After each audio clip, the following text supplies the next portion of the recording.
সামাজিক যোগাযোগ মাধ্যমে রিসেন্টলি দিশা পাটানি ছবি আপলোড করে হয়েছেন ভাইরাল। কেননা তার প্রকাশ করা ছবিতে দেখা যায় তিনি বিকিনি পরে ক্যামেরার সামনে ধরা দেয়, যার প্রেক্ষাপটে অবশ্য উন্মুক্ত পোশাকে দেখা যায় তারকাকে। ফলে খোলামেলা চুলে হালকা মেকআপে রিসেন্টলি অনুরাগীদের মধ্যে আলোচনা এসেছেন এই সুন্দরী।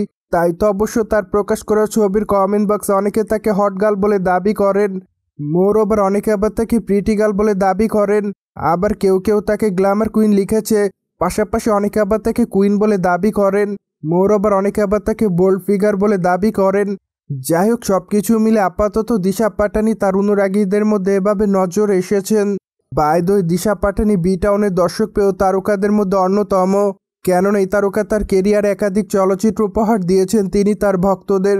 ফলে তিনি তার অভিনয় দক্ষতার মাধ্যমে তার ভক্তদের কাছে আলোচনায় থাকেন সর্বদাই। এদিকে এই তারকাকে সর্বশেষ অভিনয় করতে দেখা যায় কালকি 2898 এডি চলচ্চিত্রে। যদিও চলচ্চিত্রটিতে তাকে অবশ্য প্রভাসের বিপরীতে অভিনয় করতে দেখা যায়। পাশাপাশি মাত্র 20 মিনিটের মতো চলচ্চিত্রটিতে উপস্থিত ছিলেন এই তারকা। মোরওভার এই 20 মিনিট অভিনয় করার জন্য তাকে অবশ্য তার পারিশ্রমিক বাবদ 2 কোটি রুপি দেওয়া হয়েছিল বলে জানা যায়। ফলে ধারণা করা যাচ্ছে যে দিশা পাটানির চাহিদা আসলে কতটুকু। কেননা আপাতত এই তারকা বলিউডের পাশাপাশি দক্ষিণী চলচ্চিত্রে নিয়মিত অভিনয় করছে, যার প্রেক্ষাপটে আগামী দিনেও তাকে বলিউড চলচ্চিত্রের পাশাপাশি দক্ষিণী চলচ্চিত্রে অভিনয় করতে দেখা যাবে। কেননা এরই মধ্যে অনেকগুলো দক্ষিণী চলচ্চিত্রের নির্মাতা তার সঙ্গে যোগাযোগ করেছেন। তাই তো অবশ্য ধারণা করে যে আগামী দিনে এই তারকা দক্ষিণী চলচ্চিত্রে অভিনয় করবেন।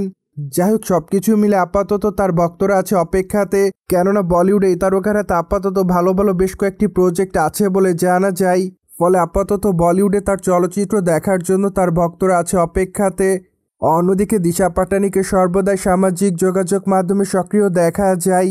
তাই তো অবশ্য প্রতিনিয়ত সেখানে তিনি তার ছবি আপলোড করেন তার ভক্তদেরকে উদ্দেশ্য করে।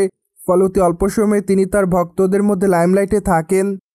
সোভিয়ার জেনে তো নিলেন দিশা পাটানিকে আপাতত উন্মুক্ত ফিগারে দেখতে পায় তার দর্শকরা। ফলে এই বিষয়টি নিয়ে কোনো মতামত থাকলে কমেন্ট বক্সে জানাতে ভুলবেন না। And subscribe our channel for more update.